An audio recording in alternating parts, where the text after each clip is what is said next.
నమస్తే, welcome to our channel. నేను మీ ప్రియాంకారావు. శ్యామ్లా గారు పోలీస్ స్టేషన్ ఎంక్వైరీలో కొన్ని వ్యాఖ్యలు చేశారు. అది అందరికి తెలిసిందే. నేను ఆ పార్టీ ఆఫీస్ నుండి వచ్చిన స్క్రిప్ట్ని చదివాను అని చెప్పారు. అయితే పోలీస్ ఎంక్వైరీలో ఆ స్క్రిప్ట్ ఎవరు ఇచ్చారు అనేది తేలింది. మరి ఎవరు ఆ స్క్రిప్ట్ రైటర్, ఏం జరిగింది అనేది తెలుసుకుందాం. మనతో మాట్లాడడానికి సీనియర్ జర్నలిస్ట్ డాక్టర్ దుర్గా వడ్లమానే గారు ఉన్నారు. ఆవిడ అడిగి తెలుసుకుందాం. నమస్కారం మ్యామ్. నమస్తే అండి. మ్యామ్, ఈరోజు వచ్చిన న్యూస్ ఏంటంటే పోలీసుల ఎంక్వైరీలో ఆ స్క్రిప్ట్ రైటర్ ఎవరు, అంటే శ్యామ్లా గారికి స్క్రిప్ట్ ఇచ్చిన రైటర్ ఎవరు అని చెప్పేసి తేలింది అంటున్నారు. మరి ఈ రైటర్ కేవలం శ్యామ్లా గారికి మాత్రమే ఇచ్చారా, లేదంటే ఇప్పుడు ఎవరైతే వైఎస్ఆర్సీపీ నుండి బయటకు వచ్చి మీడియా ముందు మాట్లాడతారో ప్రతి ఒక్కరికి ఇచ్చేది ఆయనేనా? అంటే నిన్న పోలీస్ ఎంక్వైరీలో మీరు అన్నట్టుగా శ్యామల నాకు పైనుంచి స్క్రిప్ట్ వస్తే నేను చదివాను తప్ప నాకేం తెలియదు అంటే పోలీసులు అడిగారు. మీరు చాలా వ్యాఖ్యలు చేశారు కదా, బెల్ట్ షాపుల వల్ల మద్యం సేవించి వాళ్ళు బండి నడపడం వల్ల ఈ యాక్సిడెంట్ జరిగిందని, మీకు దానికి సంబంధించిన వివరాలు ఉంటే మాకు ఇవ్వండి, మీరు ఎట్లా అట్లా స్టేట్మెంట్స్ ఇచ్చారని అంటే ఆవిడ ఈ మాట చెప్పారు. నాకేం తెలీదు, పైనుంచి స్క్రిప్ట్ వస్తే చదివాను నేను, నాకు వివరాలు ఏం తెలీదు. కాకపోతే ఏంటంటే వాళ్ళు ఏం చెప్తే అదే మేము చేస్తామన్నట్టుగా ఆవిడ చెప్పింది. సో మనం గతంలో చూసుకుంటే మీకు గుర్తుంటే కనుక అయితే పోసాని కృష్ణమురళి అలాగే చెప్పారు. అవును, నాకు పైనుంచి స్క్రిప్ట్ వస్తుంది, వాళ్ళు చదవమంటే మేము చదువుతాము, వాళ్ళు తిట్టమంటే తిడతాము అని.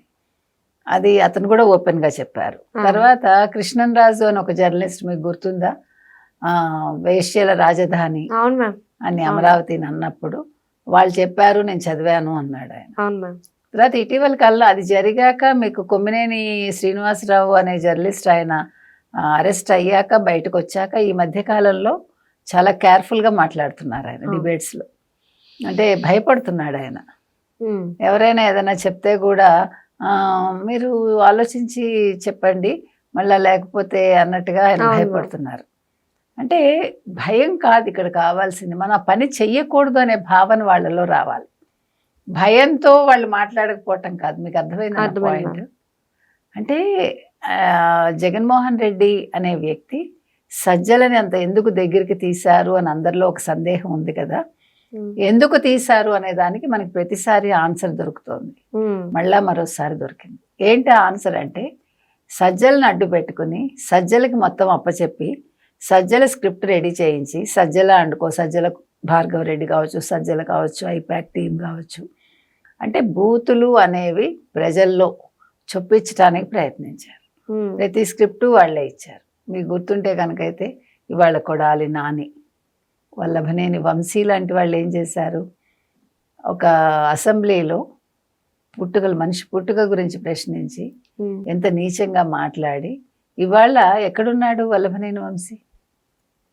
ఒక వల్లభనేని వంశీ ఎంతో అందగాడు అనుకునే వల్లభనేని వంశీ ఒక్కసారి జైలుకి వెళ్ళొచ్చాక మొత్తం రూపురేఖలే మారిపోయాయిగా. అంటే మనిషిలో పశ్చాత్తాపం వచ్చిందా లేదా అనేది మనకు తెలియదు, కానీ మనిషికి మనుగడ లేకుండా అయిపోయింది. ఇప్పుడు ఏ పార్టీలోకి వెళ్ళలేరుగా, ఒక వల్లభనేని వంశీ వెళ్ళలేరు, ఒక కొడాలి నాని ఏమైపోయాడు ఇవాళ, చూడటానికి పిచ్చాడిలా తయారయ్యాడు. ఎట్లా మాట్లాడాడు, ఎలక్షన్ రిజల్ట్ ముందు కూడా ఎంత పొగరుగా ఎట్లా మాట్లాడాడు. అంటే పేరుని నాని మనం చూస్తున్నాను, ఒక వ్యంగ్యం వీళ్ళ మాటల్లో. అంటే నాకు అర్థం కాని విషయం ఏంటంటేనండి, మీరందరూ కూడా రాజకీయాల్లోకి వచ్చేది ఎందుకు? ఎంతసేపు అధికార పక్షాన్నో ప్రతిపక్షాన్నో తిట్టడానికైనా, ప్రజలకు మంచి చేయడానికి రారా? ప్రజల గురించి పట్టించుకోరా? మీ నియోజకవర్గాల్లో మీరు తిరగరా? మీరు కావాలంటే గమనించండి, వాళ్ళకి ఇంక వేరే పని లేదు. అంటే ఈ బూతు రాజకీయాన్ని వీళ్ళ ద్వారా చెప్పించి, వీళ్ళ మెదడులో చొప్పించి, ఇప్పుడు వాళ్ళందరూ కూడా బానిసల్లాగా అయిపోయారు జగన్మోహన్ రెడ్డికి. ఇంకా they can't go anywhere else. వాళ్ళకి ఎక్కడ ఏ పార్టీలోనూ వాళ్ళకి జగా దొరకదు. ఎవరైనా తీసుకుంటారా? ఏమన్నా వీళ్ళైనా గొప్ప పనులు చేశారా? వీళ్ళ నియోజకవర్గాలను ఉద్ధరించారా? కనీసం వాళ్ళ సొంత ఊరిని వాళ్ళు ఏమన్నా బాగుపరిచారా? ఏదీ లేదు కదా. ఇవాళ జగన్మోహన్ రెడ్డి లాంటి వారే పులివెందుల పులి అనుకున్న వ్యక్తి పులివెందుల్లో అడుగు పెట్టలేకపోతున్నాడు, జెడ్పీజీహెచ్ ఎన్నికల్లో ఏమంటారు డిపాజిట్ కోల్పోయాక. మనిషి ఎప్పుడూ కూడా ఎక్కడ పోగొట్టుకున్నారో అక్కడ వెతుక్కోవాలి. కానీ వీళ్ళు పోగొట్టుకున్నాక అక్కడ మొహం చూపించరు వీళ్ళు. అంటే వీళ్ళందరినీ కూడా అట్లా తయారు చేశాడు సజ్జల రామకృష్ణారెడ్డి. అంటే మీరు చూసారా, ఈ బానిస మనస్తత్వాన్ని పెంచి పోషించి మీరు చచ్చినట్టు నా కాళ్ళ కింద పడి ఉండాలి, మీరు ఇంకెక్కడికి వెళ్ళకూడదు, ఈ బూతులు మాట్లాడినందుకు జీవితకాలం మిగతా వాళ్ళు పట్టించుకోరు, వాళ్ళని చూస్తేనే ఒకలా చూస్తారు కదా. అవును. అంటే ఇది జీవోత్సవాల్లో బతకడం అంటాం. ఓకే. అంటే బతుకుండి ప్రాణం లేకపోవటం. ఇవాళ వీళ్ళందరి పరిస్థితి అదే. అంటే ముఖ్యంగా ఎవరైతే ఈ కోర్ టీం ఉందో వీళ్ళందరిది ఇదే పరిస్థితి కదా. ఇప్పుడు ఇంకొక విషయం ఏంటంటే, ఇప్పుడు రోజాని మీరు తీసుకోండి, రోజా కూడా ఎంత ఎగిరెగిరి పడింది, ఇప్పుడు గట్టిగా మాట్లాడగలుగుతుంది ఆవిడ. డబ్బులు సంపాదించుకున్నారు కరెక్టే, కానీ బయటకు వచ్చి మాట్లాడే బయటకు వచ్చి మీరు మామూలుగా జనజీవన స్రవంతిలో మీరు కలవగలరా? ప్రజలు మిమ్మల్ని యాక్సెప్ట్ చేస్తారా? ఎవరికీ లేదు కదండి. ఒక్కళ్ళని మీరు చూపించండి. ఇప్పుడు మనం చెప్పుకున్న వ్యక్తుల్లో ఎవరైనా కూడా ఇంకా ఆ రకంగా బొత్స కొంచెం బెటర్ ఏమో, బికాజ్ ఆయన ఇలాంటి పిచ్చివాగుళ్ళు వాగలేదు కాబట్టి. అంటే కంపారిటివ్గా నేను చెప్తున్నా, ఆయన చాలా తక్కువ మీడియా ముందుకు రావడం తక్కువ, ఏం మాట్లాడతారో అర్థం కాదు. అయితే బూతులు అయితే మనకు తెలిసి మాట్లాడలేదు. అవును, ఇప్పటి వరకు బొత్స గారి దగ్గర అది అయితే లేదు. ఈవెన్ విజయసాయి రెడ్డి కూడా తను మాట్లాడించాడు తప్ప మాట్లాడలా. అవును, అంటే అది తెలివైన వాడు చేసే పని. అంటే సజ్జల కూడా ఆల్మోస్ట్ అంతే కదా మేడం.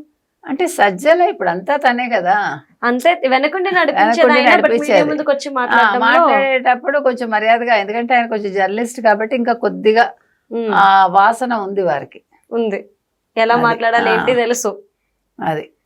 ఓకే.